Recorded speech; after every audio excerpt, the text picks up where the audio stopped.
Hi guys, this is Tablet-News.com and I'm here with a game called SXPD, also called SXPD Extreme Pursuit Force. It's an iPad only title. I'm playing it on the iPad mini. It costs $2 and it's a combination between a racing game, shooting game and a comic book. It's basically a comic book that tells its story through games, races and combat. It has incredibly hard controls and this is it. This is the comic book part where you get to know the story. You usually swipe around to get to know much. The story goes like this. The SXPD squadron is formed out of females and they're acting in a futuristic state of America, the 52nd state, where there's chaos. You control this bike and you have to avoid traps. I have to tilt my device in order to go left or right, avoid these traps. My life is signaled on the right side of the screen, upper right side. And in other levels you can also see some combat. In this one I only have to avoid explosive charges or suffer a gruesome death. I suffered a gruesome death and let's go further. The controls are hugely hard. There are 48-page comic books integrated here, and SXPD is an all-female police force formed in the 52nd state of America. It's a violent and bizarre game. It has a Sin City vibe to it. And now let me talk you through the controls. Okay, so now I'm chasing some bad guys on my futuristic bike. And here we go. 3, 2, 1. Weapons activated. I will tilt my device once again. I will keep the screen pressed to shoot at the enemies. And when I have nitro, I can press the screen with both fingers to accelerate. When I run into a missile, I can actually shoot it by swiping up. But for that I actually have to find a missile. So basically what I do is chase these guys, the outlaws, shoot them, kill them, story progresses, next mission, do that again, avoid some mines, unlock more pages of the comic book, enjoy it. I would say that $2 is a fair price for this game. I don't feel that it's mispriced or anything, but the controls are really killing it. This has the premise to be a game winner, to be a really award-winning title, but in the end the controls are pretty feeble. You don't have a brake button, you cannot slow down, you're always on a manic race, and that may bother some people and they may not like this title.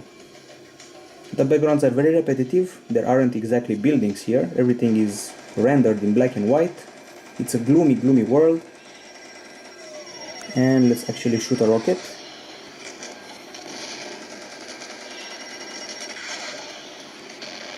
Okay, so I just destroyed some guys with that rocket. That was pretty cool. I'm in a tunnel of sorts. I have to go left and the enemy just missed me. Sometimes they will chase you and shoot at you. It's a pretty confusing game, but if you love comic books, if you love Sin City and dystopian worlds, this may be your cup of tea. Okay, so I put some nitros on it, accelerated a bit. When the enemy gets in your crosshair, you'll get the rocket option. And by the way, your machine gun can overheat, and also you should try to stay away from hitting buildings because that may dig into your health. So one more guy to kill and then another selection of guys. There are also these sequences when you run into a wall, respawn, run into the same wall, respawn, and again and again and again, and you may become annoyed, leave the game aside and not play it for a while. That's happened to me, but it's simply too fascinating to stop playing. So you see, I just ran into a wall, I'm still playing, another wall. There are actually traps in the graphics. Their design is not always pitch perfect, so to say, since everything is black and white here. Once again, if it weren't for the controls, this game would be a huge hit.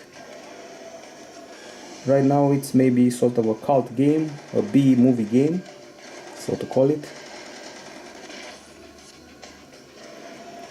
I can only hope that Sin City will get a game as good as this. Recently I've seen filmmakers bundle up very poor games to their movies, and Sin City may just get the same treatment.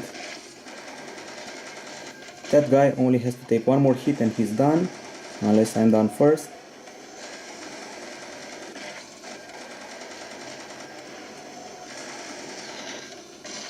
There is that illusion that you're going to catch up to him, but then there's a structure in front of you. Okay, this is annoying. Let's leave this level. You're probably wondering why I only played 3 main mission levels, and we also have the arcade mode here with time trials and things like that. We have kill count. Let's see what this is about.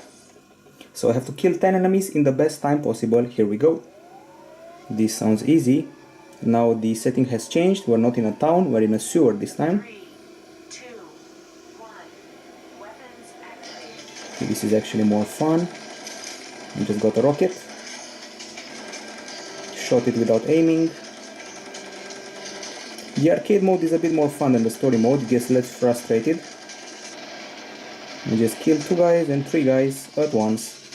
Now I wait for the next ones, who are probably going to try and shoot me. Some of these guys actually shoot back at you, which makes the mission a bit harder. I almost ran into him.